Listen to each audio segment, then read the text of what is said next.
Assalamualaikum warahmatullahi wabarakatuh. Halo semuanya, apa kabar hari ini? Sebelumnya, perkenalkan saya Tinwarul Amalia dengan akhir 113 akan sedikit memaparkan mengenai mindfulness nih. Nah, video ini dibuat guna untuk memenuhi tugas akhir semester mata kuliah psikologi positif yang diampu oleh Ibu Quratul Ayun. Sebelum kita mulai ke pembahasan, coba ambil satu tarikan nafas panjang dan hembuskan perlahan. Hari ini kita akan membahas sebuah konsep yang semakin populer dalam dunia psikologi dan kesehatan mental, yaitu mengenai mindfulness. Meskipun terdengar sederhana, praktik ini bisa membawa perubahan besar dalam hidup kita loh, dari yang tadinya penuh stres, jadi lebih tenang dan terarah. Nah, apa sih sebenarnya mindfulness itu? Mindfulness adalah kemampuan untuk memusatkan perhatian secara penuh pada saat ini tanpa menghakimi. Teori ini berasal dari praktik meditasi Buddhis dan telah diadopsi dalam psikologi modern sebagai pendekatan untuk meningkatkan kesejahteraan mental. Jon Kabat-Zinn, salah satu tokoh utama dalam pengembangan mindfulness di dunia barat, mendefinisikannya sebagai kesadaran yang muncul melalui perhatian sengaja pada saat ini dan tanpa menghakimi terhadap pengalaman yang sedang berlangsung. Nah, secara sederhananya, mindfulness adalah kesadaran penuh terhadap apa yang sedang terjadi pada saat ini dan tanpa menghakiminya. Artinya, kita hadir sepenuhnya dalam momen sekarang, bukan sibuk memikirkan masa lalu atau cemas soal masa depan. Bayangkan saja kalian sedang minum teh. Dengan mindfulness, kalian benar-benar merasakan hangatnya cangkir, aromanya, rasa yang menyentuh lidah, dan kalian tidak terganggu oleh notifikasi atau pikiran yang melayang kemana-mana. Tokoh yang memperkenalkan mindfulness ke dunia psikologi modern adalah Jon Kabat-Zinn melalui program Mindfulness Based Stress Reduction. Nah, sejak saat itu, mindfulness bukan cuma praktik meditasi, tetapi juga bagian dari terapi psikologis, pendidikan, bahkan di dunia kerja. Nah, kenapa sih mindfulness itu penting? Riset dalam psikologi positif menunjukkan bahwa mindfulness bisa memberikan banyak manfaat nyata, seperti contohnya menurunkan stres dan kecemasan. Orang yang rutin berlatih mindfulness cenderung lebih tenang dalam menghadapi tekanan serta membantu mengurangi aktivitas berlebihan di bagian otak yang terkait dengan kekhawatiran. Yang kedua, ada meningkatkan fokus dan konsentrasi. Orang yang berlatih mindfulness cenderung memiliki rentang perhatian yang lebih baik karena pikiran kita tidak lagi mudah terdistraksi dan kita bisa bekerja atau belajar dengan lebih efektif. Yang ketiga, ada menumbuhkan rasa syukur dan kebahagiaan. Kita jadi lebih menghargai hal-hal kecil yang sering terlewat.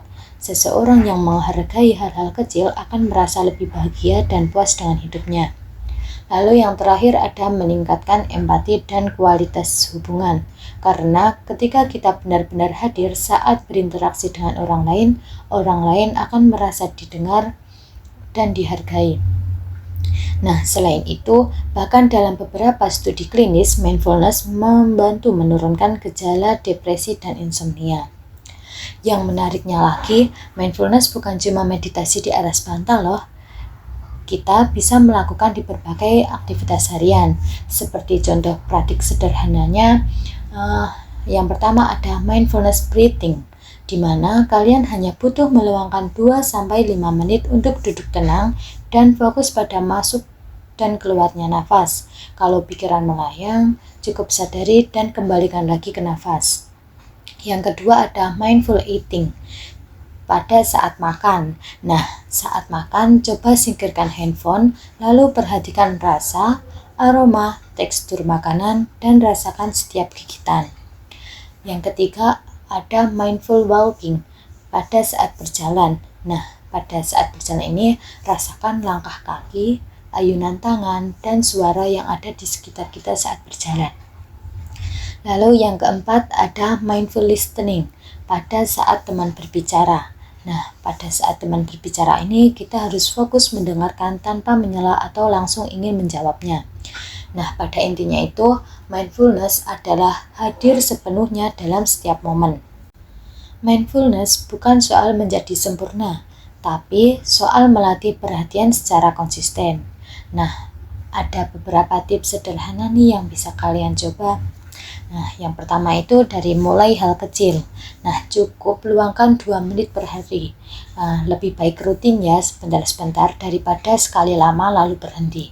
Yang kedua ada gunakan pengingat alami.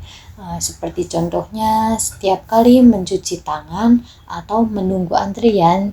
Nah, jadikan waktu itu sebagai latihan sadar. Lalu yang terakhir ada bersikap ramah pada diri sendiri. Kalau pikiran melayang, itu wajar ya. Jangan menghakiminya, cukup sadari lalu kembali ke momen tersebut. Sekarang, coba ambil 1 momen setiap hari untuk benar-benar hadir. Entah itu saat menyeduh teh, membaca buku, atau menatap langit. Karena hidup yang kita punya bukan di masa lalu, bukan juga di masa depan, tetapi hidup yang kita punya adalah hidup di saat ini. Nah, seperti contoh kecilnya mindfulness, kalian bisa memanfaatkan 2 menit untuk duduk dengan tenang. Tutup mata dan perhatikan nafas kalian. Bila pikiran kalian melayang, cukup sadari dan kembalikan perhatian ke nafas. Tidak perlu sempurna, yang penting adalah konsisten. Dalam dunia yang serba cepat ini, luangkan waktu untuk hadir sejenak. Latihan mindfulness bukan soal mengosongkan pikiran, tetapi tentang menyadari kehadiran diri kita sendiri. Mulailah hari ini, bahkan hanya dengan 1 nafas penuh kesadaran. Nah, kesimpulannya, mindfulness bukan soal menjadi tenang terus atau bebas stres ya, tetapi tentang punya kesadaran dan ruang batin untuk merespon hidup dengan lebih bijaksana. Mari kita latih sedikit demi sedikit. 1 nafas penuh kesadaran bisa jadi awal dari hidup yang lebih bermakna. Terima kasih telah mendengarkan, semoga bermanfaat dan semoga hari ini menjadi awal dari kehadiran yang lebih utuh dalam hidup kita. Sekian video yang bisa saya tampilkan. Apabila ada kesalahan tutur kata, saya mohon maaf. Wassalamualaikum warahmatullahi wabarakatuh.